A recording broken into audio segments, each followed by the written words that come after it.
It was 1893, and Madras was a state presidency under the British rule. On 23rd March, in a village of Kalangal, 16 miles away from Coimbatore, Doraisamy was born to Gopalsamy and Allamal. Doraisamy lost his mother when he was merely a toddler. He started his preliminary education under the supervision of his uncle in the village of Lakshmi Nayakan Palyam. Doraisamy was a mischievous boy who hated going to school. In class 3, he was frequently punished for hurling sand and throwing stones at his teachers during class. In order to control his son's rebellious behavior, Gopalsamy decided to send him to live in a house in the middle of a field on the outskirts of Kalangal. All day, Doraisamy would work in the fields, and at evening, he would teach himself to read books in Tamil. One day, as Doraisamy was walking in the fields, he came across a bottle with a label written in English. Unable to read it, the next day he approached a Britisher and asked him about the bottle. The Britisher explained that the bottle was Park Davis, a painkiller. With the help of the Britisher, he imported the painkiller from America and sold it to the villagers at a marginal profit. This helped him earn a profit of Rs 800 that year. In the same year, Doraisamy met with the landowner and took up the cause of increasing the wages of the peasants who worked on his land all day long. During the period of negotiation, the laborers were without any income. Doraisamy distributed the Rs 800 he had earned to the peasants. One day, a British revenue officer called Lancashire visited Kalangal on a motorcycle. That day proved to be a turning point for Doraisamy. The motorcycle had some trouble, and the British officer asked Doraisamy to fetch him some kerosene and a rag. As he handed over the kerosene and rag to the Britisher, Doraisamy watched carefully as he set about repairing the motorcycle. Doraisamy was always fascinated with mechanical objects, and it came as no surprise that he was captivated by the motorcycle. He started thinking about the mechanism behind the vehicle and how it could move without any external power, such as horses or bullocks. The next day, Doraisamy walked all the way to Coimbatore. He spent his first day exploring Coimbatore and absorbing all the new experiences a big town had to offer. With no money in hand, he took up a job as a waiter at a hotel at a salary of Rs 3 a month. In 3 years, he had saved Rs 400 by doing odd jobs and chores. In an effort to pursue his dreams, he sought out the British officer Lancashire again. Impressed by his fascination of machines, Lancashire sold his motorcycle to Doraisamy, who took it apart completely so that he could understand how the mechanism worked before reassembling it.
The next few years saw G.D. Naidu take up a job at a ginning factory in Ondipudur. Subsequently, he set up his own facility in Senganallur.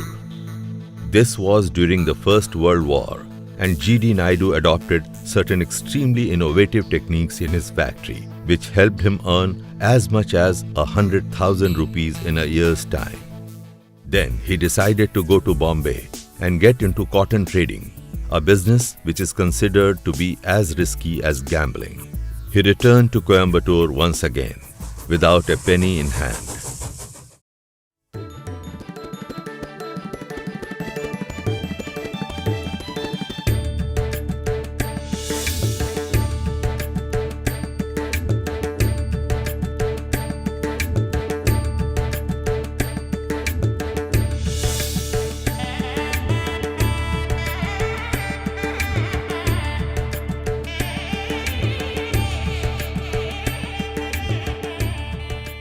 Around the year 1918, my father was into various businesses, but mainly in the cotton business, he lost a lot of money. Finally, he came back from Bombay to Coimbatore and he worked in a restaurant as a server. At that time, Mr.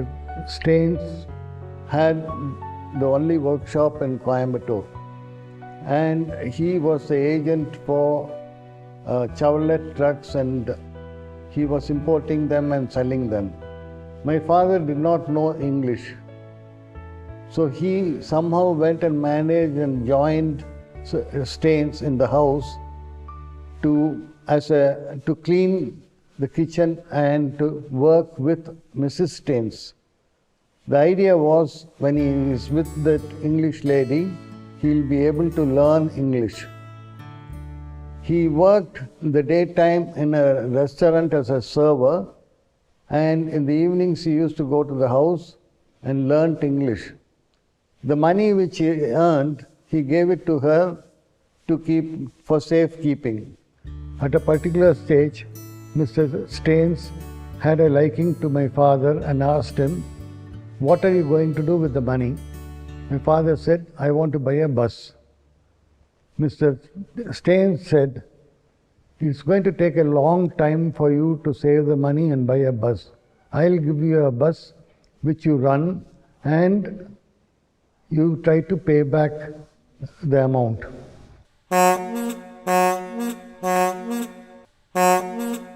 அந்த ஒரு bus நானே 365 நாளும் ஓட்டி ஒரு நாளும் கூட நிக்காதோடி முதல்ல உடுமலைப்பேட்டையிலிருந்து திண்டுக்கல் வரைக்கும், அப்புறம் உடுமலைப்பேட்டையிலிருந்து பொள்ளாச்சி பழனின்னு கடைசியில வச்சேன். இந்த பஸ் சர்வீஸ் ஆரம்பிச்ச பின்னிட்டு 12 வருஷம் ஒரு நாளும் கூட லீவ் இல்லாதபடிக்கு இருந்து ஒரு பஸ்ல ஆரம்பிச்ச பஸ் சர்வீஸ் 280 பஸ் ஆச்சு. ஒரு பஸ்ல இருந்து எப்படி அபிவிருத்தி ஆச்சுன்னா, ஒரு பஸ் ஒரு வருஷத்துக்கு அப்புறம் அதுல கொஞ்சம் மிச்சமாச்சு. அந்த ரூபாய்க்கு இன்னொரு பஸ், அதுல கிளீனரா சேர்ந்தவன் டிரைவர் ஆனா, அந்த பஸ்ஸுக்கு டிரைவர். இந்த 2870 பேர் ஆனாங்க. அவ்வளவு பேரு எங்கிட்ட பழகினவங்களே தான்.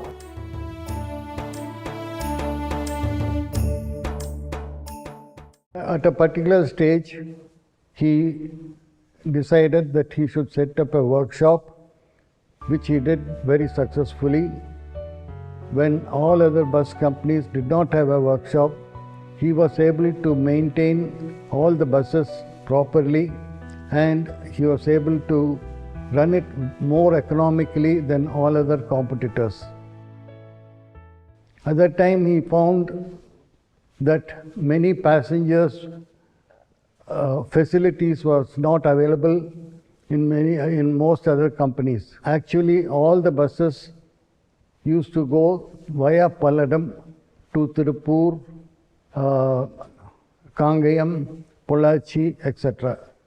So he decided to build a big bus junction in Palladam, purchased a property and built very modern bus junction, modern toilets, modern waiting rooms where the first class passengers can sleep overnight if necessary. He had the best canteen. European food was also served. One of its kind of in India, and was the first in India where a bus junction was there. He met all the other bus transport companies and they all formed an association. My father organized it and he became the managing director of the association. First time in India, you can buy a ticket in Madras and go to Kanyakumari by 4 different transport companies. And with one ticket, you can travel from one end to the other end. At one stage, he had, in this association, more than 600 buses, and he managed all of them. This was the most successful venture he had. My father was one of the first persons to employ a British Englishman in the company. He wanted better systems to be introduced, better logistics to be improved, and he wanted this British man to come and introduce all the systems in India. His name was Mr. Hoods, and he stayed in the company for many years.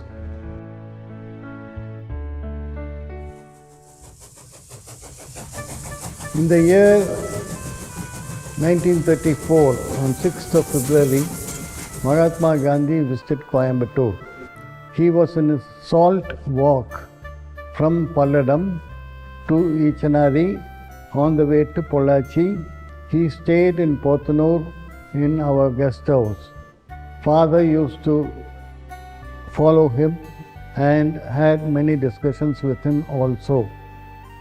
When he was staying in the guest house, Avanashilingam Chettiar approached him to lay the foundation stone for Ramakrishna mission.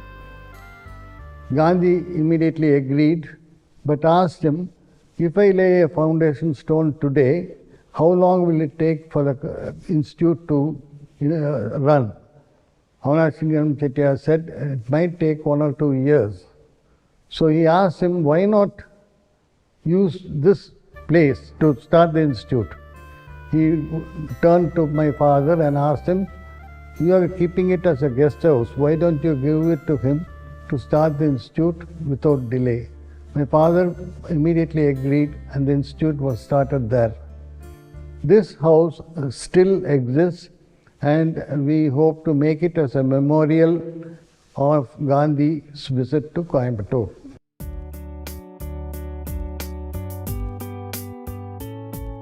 My father was a very innovative man and he took all challenges in stride.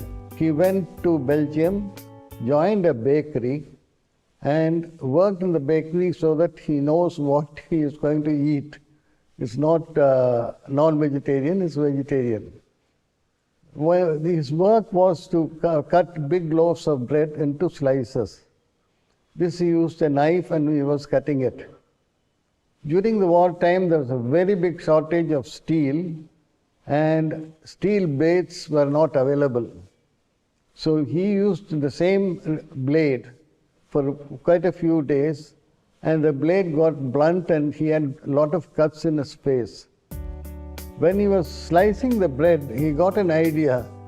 Instead of the blade coming just up to down, if it can vibrate, it will be like cutting the slice of bread.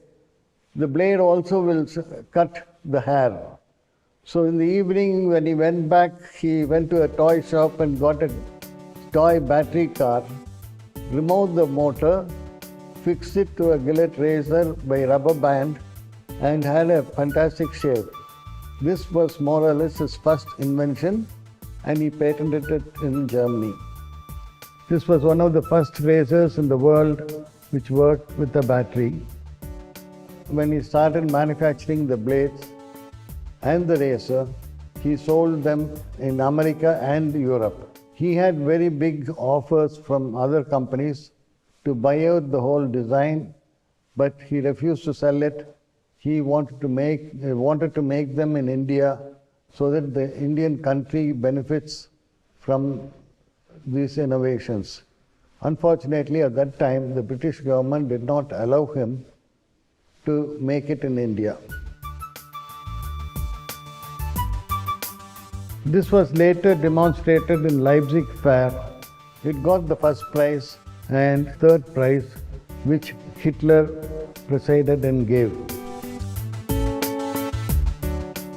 Later, when he was in Dusseldorf, he was in the streets wearing a dhoti. The police found him to be very unique, very different, and were trying to ask him to go back. Hitler saw this happening, stopped the car, and asked him who you are and where you are from and what do you want. So my father just said, I want to photograph you. He took a photograph of Hitler, and the next day he got it autographed by Hitler. During the wartime, my father was in Stuttgart. The Americans and the French were bombing Stuttgart, and everybody were going out of Stuttgart to the rural areas.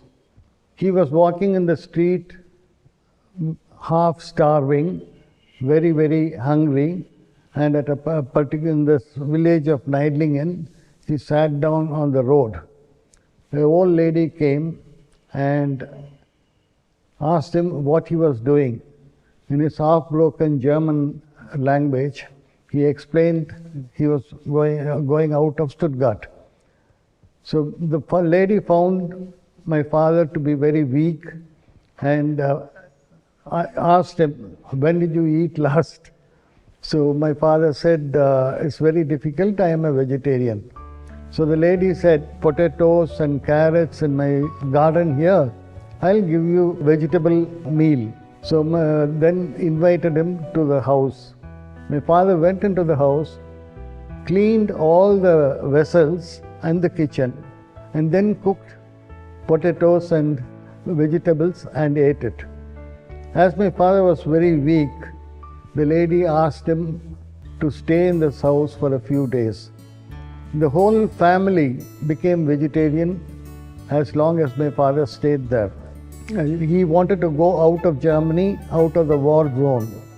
So he told them that he wants to go out.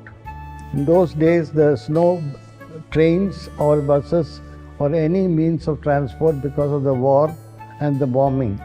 Family which helped him, the lady, is Mrs. Stoll. It's the Festo Company owners.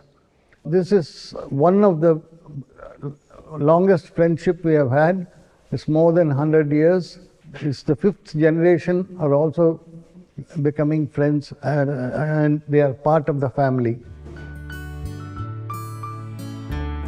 During the war, there was a very big shortage of electric motors in India.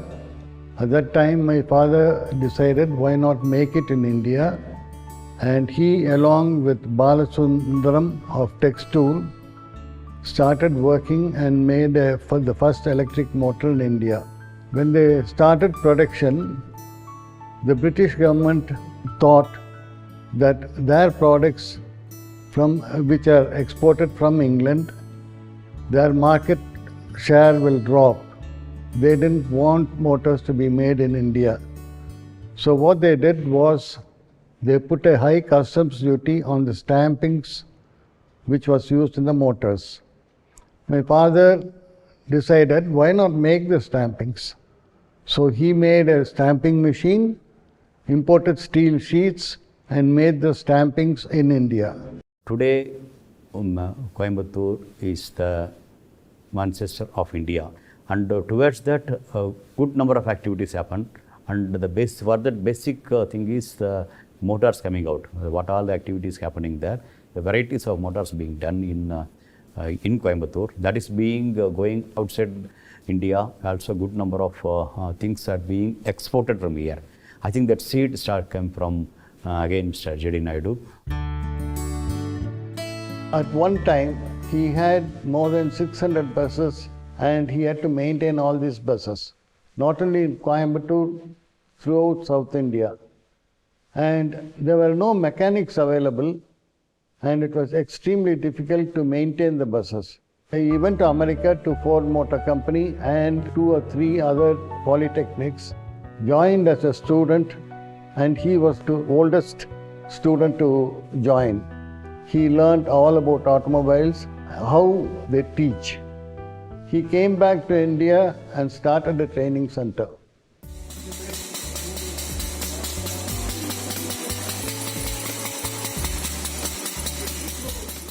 My grandfather started the automobile course in the year 1941 with the main intention to develop skilled automobile mechanics in the shortest duration of time. In this training center, he saw to it that 10th failed boys can also be taught. He made his own syllabus and he started teaching. And his classes continued till about midnight or even more. The students were very enthusiastic because of the way he took the classes.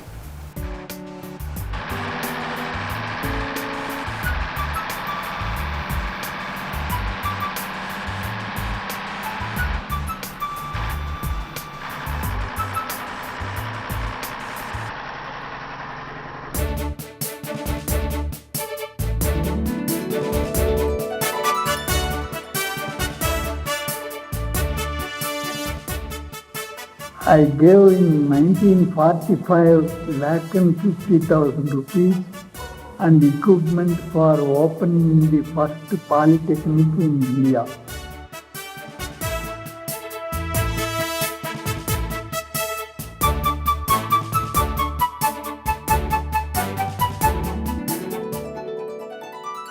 It's a very great pleasure for me to come here this evening and to have the honor of opening this polytechnic, which has been named after myself. Mr. Naidu is an engineer, he's an inventor, and I'm neither.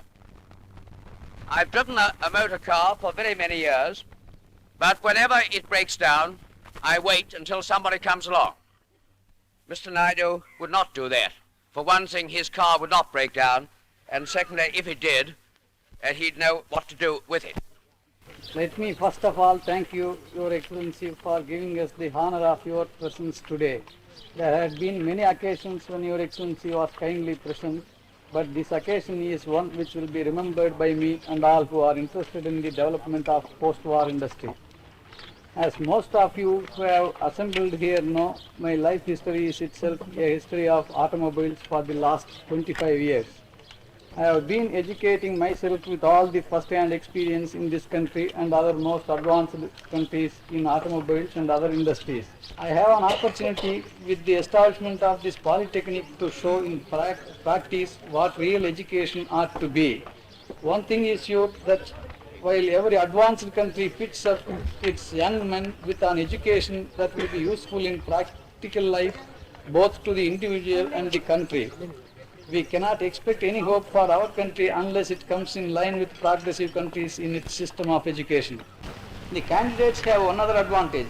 They complete within 3 years a course in automobile engineering, which in my opinion, based on personal experience, will take about 6 years and 4 months in foreign countries. See that I decided to present this institute, the UMS library, for which I have been collecting books for the last 20 years.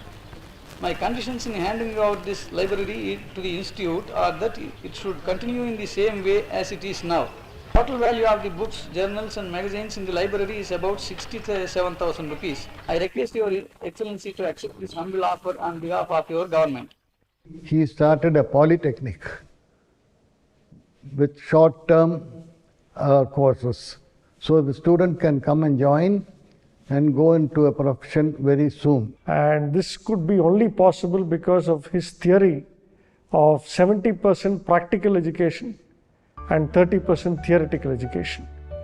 And today, the entire industry, including the Confederation of Indian Industry, other associations, are complaining that we have a lot of engineering graduates passing out of college, but 80 to 90% of these engineering college graduates are not employable. The reason why they are not employable is, over a period of time, we teach only theory and we do not give them hands-on exposure. So I believe if the Indian educational system, the engineering colleges simply follow the principle which was started by my grandfather, we will have a lot of hands-on engineers who can immediately contribute after they come out of college for the industry and the benefit of the industry. And he has helped a lot of people. Charity, was kind to people, kind to his employees. And he bought a coach and he himself drove it for the people. And his UMS became very, very popular transport service at that time. There was nothing else those days except bullock carts. But whatever he touched, whatever he did, it was successful because we did it with a lot of sincerity and perfection. Excellence is his quality in whatever he did. He spent a lot of time with me to improve my knowledge. This helped me a lot. He was very strict. He used to show me about the radios or recorders. He taught me how to operate it, and he used to explain to me a lot of things about the valves and capacitors, etc.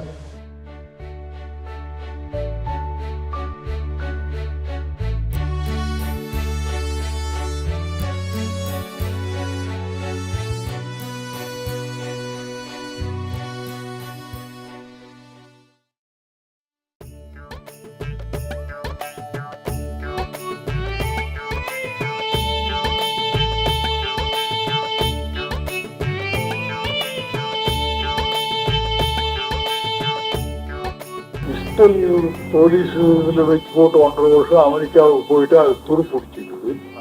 அதை எடுத்து சுத்தம் பண்ணி குண்டு போகுதா இல்லையான்னு வாழை மரத்துல விட்டேன். 7 மரத்துல விட்டேன். 7 மரத்துலையும் தொலையாச்சு. அந்த தொலையில ஒண்ணுல களிமண், ஒண்ணுல மாட்டு மூத்திரம், ஒண்ணுல மட்டன், ஒண்ணுல பேட்டரி ஆசிட் எல்லாம் போட்டு களிமண் வச்சு அடைச்சு போட்டேன். 2 செத்து போச்சு. ஒண்ணு நெடுன்னு வளர்ந்து வந்தது. ஆமா. இது என்னவோ இருக்குதுன்னு சொல்லி பின்னொரு 50 மரம் வச்சு அதே வேலையா ஆரம்பிச்சேன். 7 வருஷம் செய்தேன். 7 வருஷம் தினம் 1 மணி நேரம் சாதாரண ஒரு விளையாட்டு மாதிரி செய்துட்டு வந்தேன். This made him get interested in agriculture. He also started making research on red grams, on corn, cotton, and other agriculture products.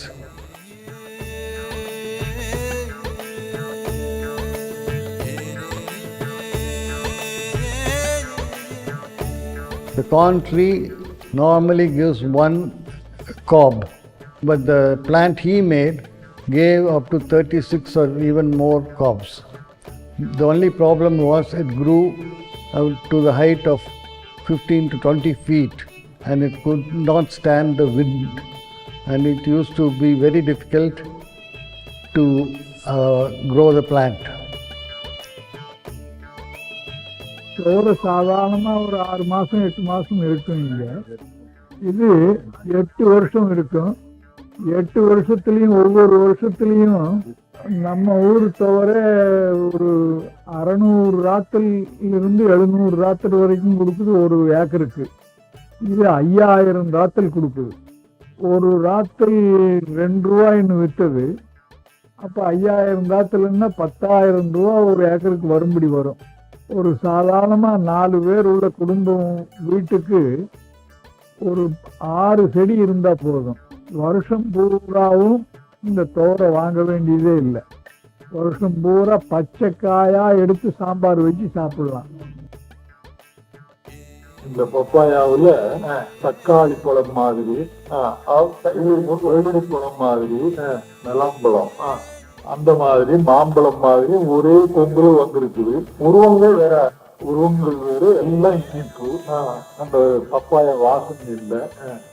சீவிராமன் அப்படி வராதுன்னாரு நினைக்கிறாரு. அப்புறம் அந்த செடிக்கு பக்கத்துல புடுங்கிட்டு இதை எழுதி இருக்கிறாரு. Only this morning I visited a farm near Pontono where he is created a whole series of botanic models. ஒரு வரிசைப்பட்ட இருக்காரு.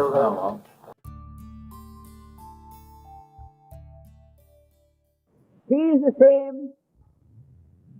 genial host, the same person whose heart is set upon helping his young countrymen.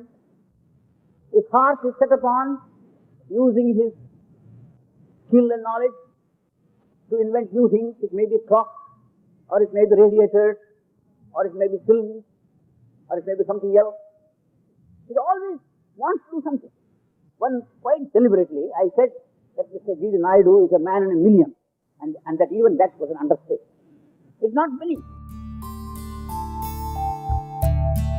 G.D. Naidu, not only my father-in-law, he is my grandfather also.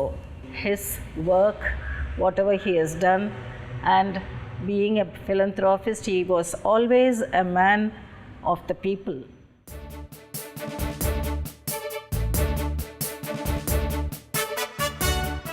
And he made the first radio which costed only 100 rupees, and that is even now many people are having it, and they even now after so many years the radios are working.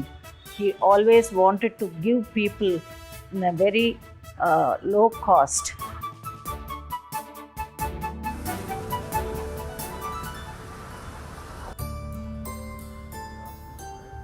My father developed many things for the first time in India. For instance, he was one of the first to make ball pen refills in India. Similarly, he made a very low-cost clock in India.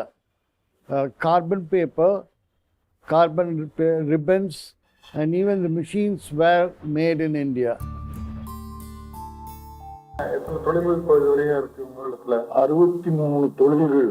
Diesel நாஜில் செய்யறது, projector செய்யறது, கடியாரம் செய்யறது, அப்படிலாம் மிஷினே செய்யறது, என்ன விதமான லேத்துகள், drilling மிஷின்கள், ticket கொடுக்குற மிஷின்கள், இதெல்லாம் ரொம்ப ஹைலி ஸ்கில்டு தொழில்கள். இதெல்லாம் ரொம்ப நுட்பமான தொழில்கள்.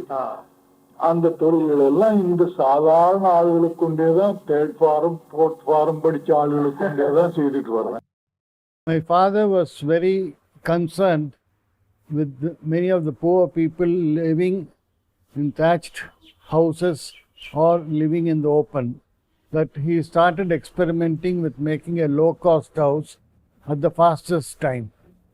After about 2 years of research and development, he wanted to give the house for less than 1,000 rupees and to be built in one day. He succeeded in this. He invited the Vice President, Mr. Giri, to Coimbatore, and he asked him to inaugurate the building of the house at around 9:30 in the morning in President Hall. By evening 8:30, V.V. Giri had to open the house. It was completed between 9:30 in the morning and 8:30 in the evening.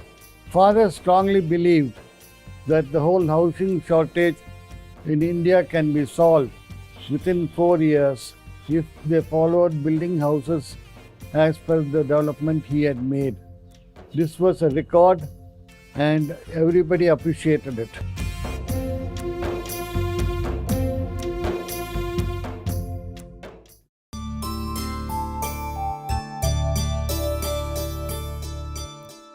My father was always keen in cameras and photography.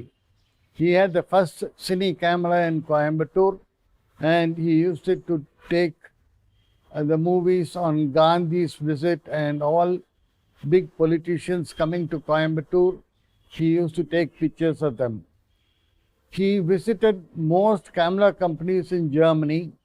He was fascinated with Leica, Minox, Rolleiflex cameras, and he actually spent a lot of time in the factory.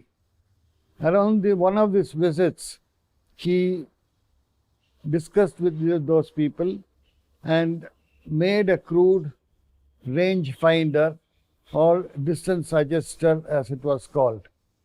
ஐயாங்களுக்கு ஃபோட்டோகிராஃபினா ரொம்ப interest. அந்த காலத்தில் ஹிட்லரையே அவர் photo எடுத்து வந்திருந்தார். அதை தவிர இங்கே ஏதாச்சும் events நிறைய நடக்கும், அதில் எல்லாத்துலேயும் ஃபோட்டோ எடுத்து அவரே ஒரு ஸ்டுடியோவே இங்கே அரேஞ்ச் பண்ணார்.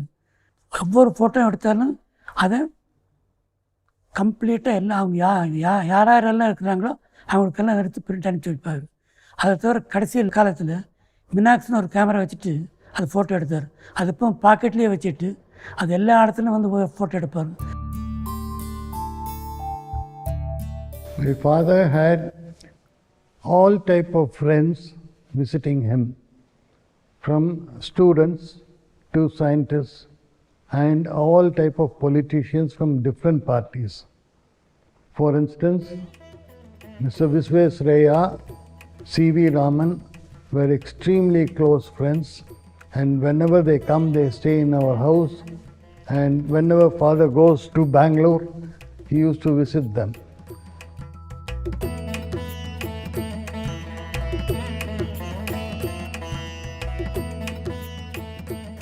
In the year 1954, Ambedkar visited Gopal Bagh. Indira Gandhi also visited Gopal Bagh. Vajpayee, the former Prime Minister of India, M.S. Golwankar, the founder of RSS, visited Gopal Bagh and stayed with us. Our Naidu Garu was very unique in moving with Periyar.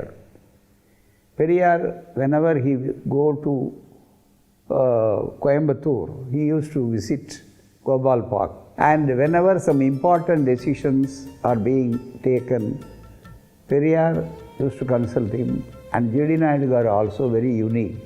His new inventions and constructions and machineries, all these things.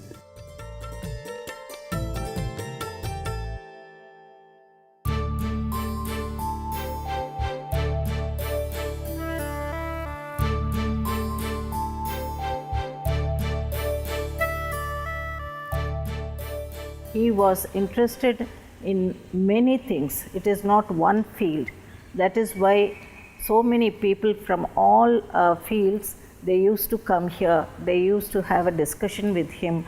They used to invite him to their own industries and their own institutions, and he used to give lectures. So that much he used to attract people by his speeches.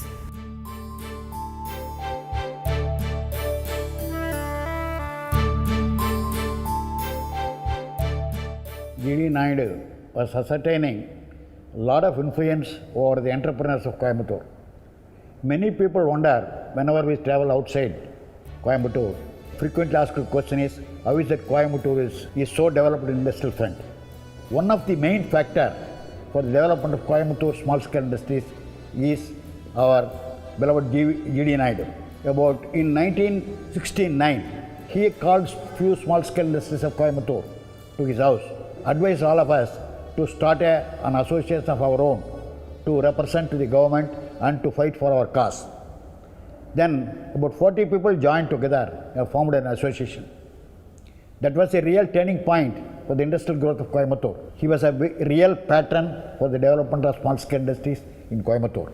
In the year 1972, I successfully manufactured a calculator using a lot of imported components at that time, and this was the calculator which I made. When I showed this calculator to my father, he was very excited, very happy, but he never appreciated it directly to me. But later I found that he took this calculator and showed it to each and every guest who came, and proudly showed it as my son made it.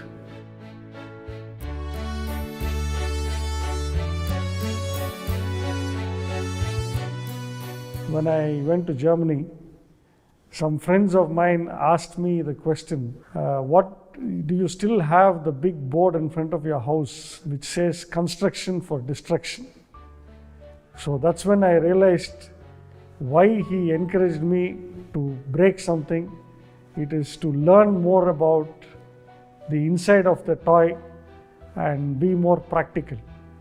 So today I believe we live in a practical world, and we need to learn hands-on skills, and this is what he always encouraged.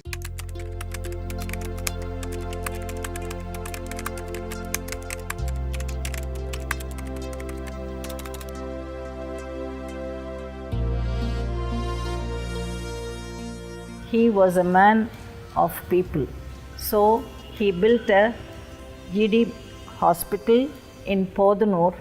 This was the only hospital which was functioning, and there not only he believed in allopathy, he believed in Siddha medicines and started making medicines for diabetes and leukorrhea. These both were curing many people, and it was so effective and cured many people, and people used to come and get it from all over India. And foreigners also, they used to take the medicine for this disease.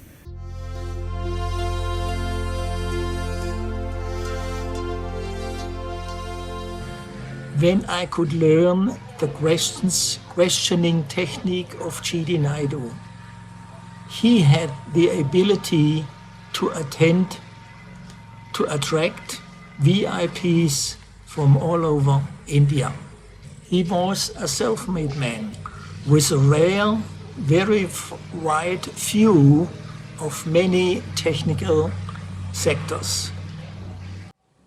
Nobody could beat his wide interest not only in technique, but also in farming, in pharmacy, in health, in printing, and, very important, publishing his own important ideas and beliefs. G.D. Naidu, for me, an individual not to forget.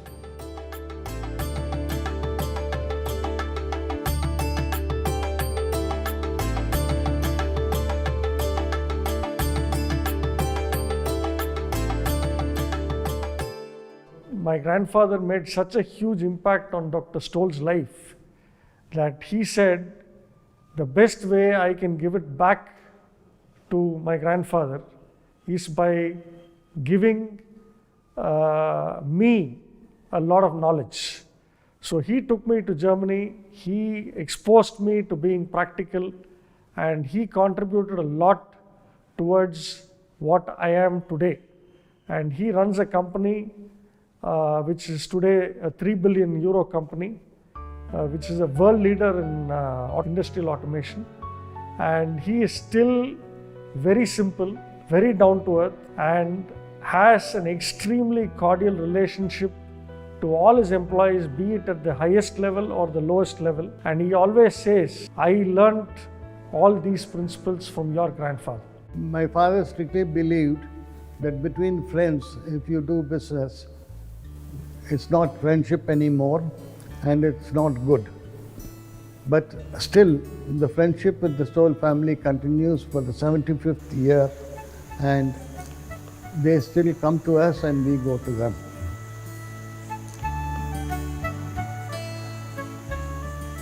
I found in Switzerland a very unique piece of high precision. But it's not machined, it's handmade. Put in here 75, and here she put G.D. Naidu Stoll family.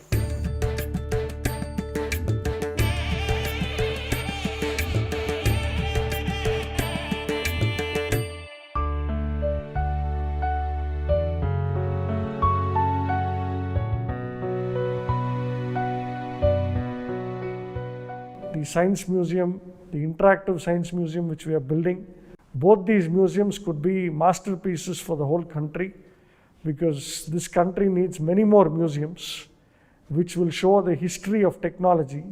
And my grandfather started the vision with the museum, my father is implementing it, and what I would do is optimize it or take it even a next step further and make it more interactive.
GD Naidu was always for skill development, right from the beginning.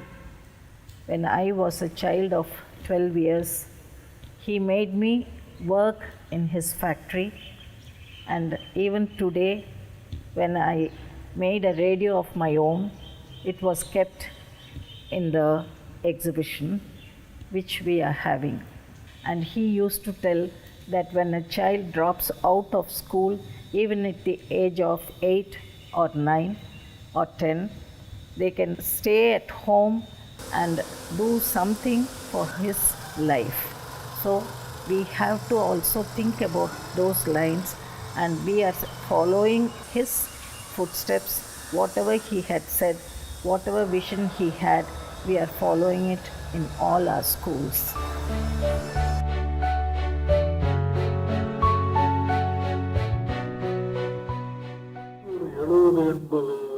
கண்டுபிடிப்புகள் செய்திருக்கிறேன். அப்படிங்களா? ஆமா. நான் கண்டுபிடிச்சதுன்னு சொல்றது நான் கண்டுபிடிச்சது ஒண்ணும் இல்ல. அப்போ இயற்கையாக உள்ளதுதான். அதை செய்த அந்த மாதிரி ஒவ்வொருத்தரும் ஏதாவது செய்தா இப்போ கண்டுபிடிக்கிறதுன்னு சொல்றது அது கைக்கும் வருது. எல்லாருமே செய்ய முடியும்னு சொல்றீங்க. யாரு வேணும்னாலும் எதை வேணும்னாலும் கண்டுபிடிக்கலாம். உலகத்துல எல்லாம் இருக்குது. நீங்க ஏதாவது ஒண்ணு சொல்லிட்டு இருந்தா அதை குறுக்க அது வருது. அது நான் கண்டுபிடிச்சு போட்டேன்னு சொல்றாங்க. அந்த மாதிரி நானும் அந்த மாதிரி சொல்லிட்டு இருக்கிறேன்னு அந்த கண்டுபிடிச்சது ஒண்ணும் இல்லை. During his lifetime, he has developed so many gadgets and products in India first time. If only government had encouraged manufacturing all these items from those days, right from blades, calculators, radios, and many gadgets he have developed, India would have become a very big manufacturing country. Even it can beat China even today. If we had the courage or if we had the vision to follow his footsteps and encourage the manufacturing sector to the extent he desired, the story would have been totally different. India would have been a superpower.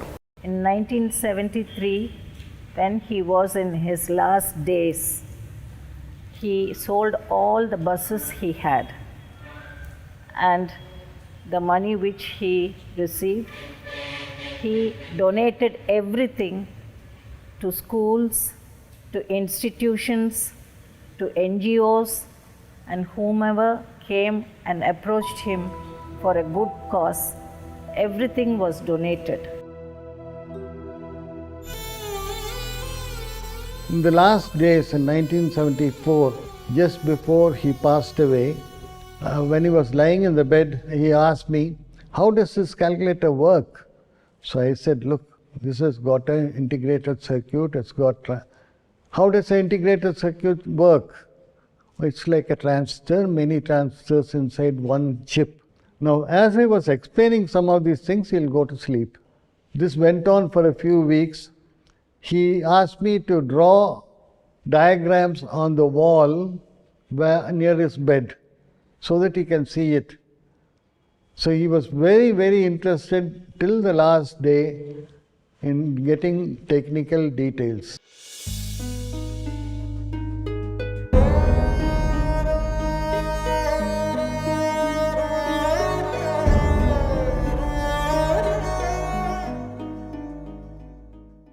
Whether it's engineering, electrical, mechanical, agriculture, transport, whatever he touched, it was a great success. It's all inborn genius. Such a great genius, if he had been born in a Western country, perhaps he would have been decorated with Nobel Prize. So all these shows that he is a man only wanted to serve the society, but he didn't want to make any money out of it. Even when he did the razor blades, the American government, they were willing to pay him a very high price, but he said, no, it is for my country, and he didn't give it at all. So that shows that he was only for our country. And though he didn't say it out, but he was for the people of India and for all of us. He is definitely a great man. He is a wonder man, and he is a Edison of India.